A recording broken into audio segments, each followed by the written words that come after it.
This is Evan Langer reading for reviewer Kevin Kenizevic. Mario's 25th anniversary is marked with a Wii re-release of Super Mario All-Stars, of all things. Hardly the most auspicious way to commemorate such a remarkable milestone.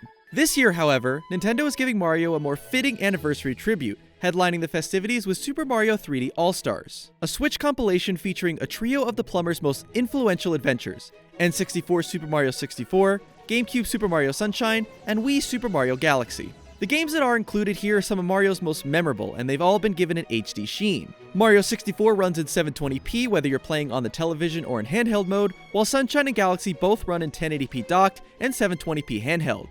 Thanks to the increased resolution, the games all look more vibrant and colorful than ever, which helps mask their otherwise aging visuals. Galaxy in particular has benefited greatly from the HD touch-up and is often stunning. The UI elements in each game look much crisper as well, and the in-game text has been updated to reflect the tweaked controls. In Mario 64's case, the fuzzy font has been smoothed over, making it much easier to read. Beyond those nips and tucks, however, 3D All-Stars presents the three classics in their original, unvarnished forms. Outside of modified controls to better suit the Switch hardware, Nintendo has not altered the content of these games, so they arrive on Switch with all their original highlights and blemishes intact. As such, the appeal of this collection hinges entirely on the strength of the games themselves, and they all have weathered the test of time with varying degrees of grace.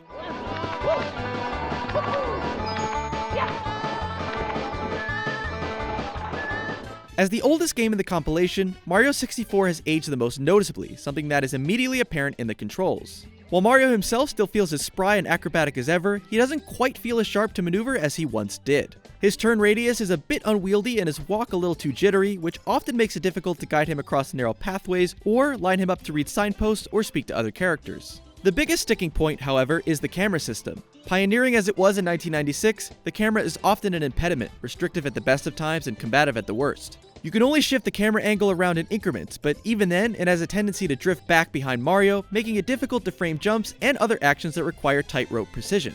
This can get particularly frustrating in some of the game's later stages, where death-defying leaps become the norm and you'll need to rely on the camera to gauge your trajectory. Given the game's age, however, these flaws are to be expected and they're largely overshadowed by its many endearing strengths. While the ideas here would be reinterpreted and refined by later games in the series, Mario 64's sense of adventurousness remains undiminished. Princess Peach's castle, the game's labyrinthine hub, is loaded with secrets to uncover, and it remains a joy to explore, rewarding curiosity with hidden stars and secret stages.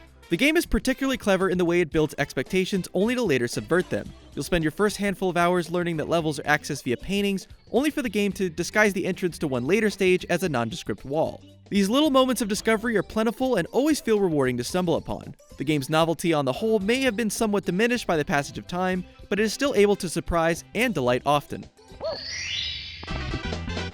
Here we go!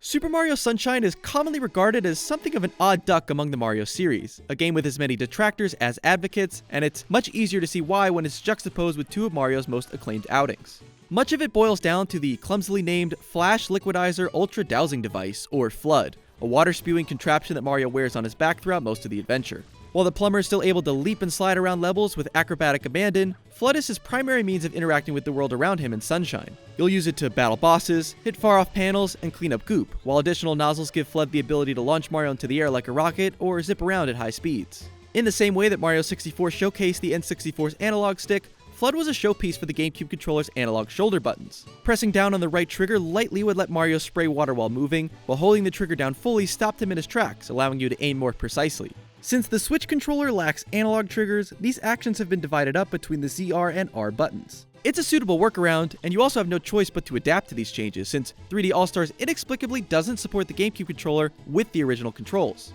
The heavy reliance on FLUDD, however, places Sunshine in stark contrast to other Mario games, largely because you never feel as completely in control of the action. This is especially true in stages that task you to steer a boat. The problem is that it's next to impossible to maneuver the vehicle with any degree of finesse this way, so you'll be clumsily ramming it into walls as you try to steer around obstacles. Situations like this are prevalent in Sunshine and illustrate how uneven it feels compared to other Mario games. It's never as inventive or adventurous as 64 Galaxy, nor is it as meticulously crafted. Its challenges are not as finely tuned, and many of the objectives it throws at you feel like busy work to extend your playtime. Even the presentation is a mess. Sunshine is famous for being the first Mario game to feature fully voiced cutscenes, if you don't count Peach's brief snippets of dialogue in Mario 64. This would be laudable were it not for the fact that the cutscenes and voice work are truly terrible. So much so that no other Mario game would use fully voiced dialogue again after it. Go straight that way. You can't miss the mesh, pal. Your first job's to get rid of all that ugliness. And remember, we'll be watching you, pal. We'll know if you start slacking off. That's not to say Sunshine is completely devoid of any merits, however. Even with all these faults, there are plenty of aspects to like about Sunshine, particularly its setting, Isle Delfino, a Hawaii by way of the Mushroom Kingdom tropical island, spanning 7 levels, and numerous hidden one-off challenges. In keeping with the tropical theme, all of the areas you visit are designed to resemble island locales, from an amusement park to a port harbor spiderwebbed with catwalks. These levels are all charmingly realized and feel like genuine areas, rather than playpens designed around Mario's abilities. This gives Sunshine the strongest sense of place of any 3D Mario game, and it's fun to simply run about the levels and soak in the scenery.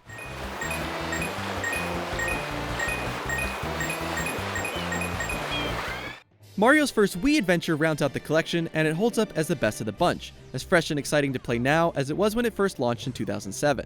Much of that has to do with the game's pacing. Contrasted with the meandering and uneven challenges in Sunshine, Galaxy is sharply focused, paring back the sandbox-style levels of previous 3D Mario games for a more linear series of challenges. Although the stages don't offer as much room for exploration, the variety of ideas within each is delightful. Galaxy never stays in one place for very long, throwing a variety of micro-objectives at you en route to the Power Star waiting at the end of every stage. The entire adventure unspools at a rapid clip as well. New galaxies open up after every few stars you collect, and many of the levels are one-off challenges designed around a specific gameplay idea, making them constantly surprising. Not all of these ideas are winners. Those that are designed around controller gimmicks, such as the Motion Control's Manta Surfing challenges, aren't as fun or inspired as the other stages. But the game never lingers on one idea for long, whisking you off to the next challenge before you grow frustrated.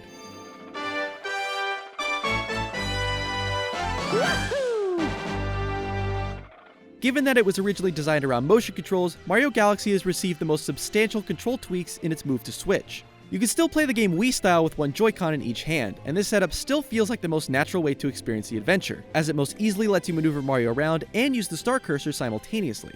Because the Switch lacks a sensor bar, however, you'll need to manually recenter the reticle often, but this is done easily enough simply by pressing the R button.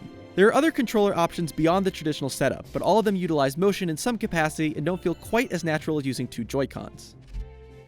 Taken all together, Mario 3D All-Stars is a worthwhile collection featuring the best versions of Mario 64, Sunshine, and Galaxy to appear on a Nintendo system. Although the individual games have been sparingly touched up and there's little in the way of ancillary material to pore over, the titles themselves hold up well and are a delight to revisit. Despite their age, the games are still rife with inventive ideas and surprises, which more than make up for the collection's presentational shortcomings.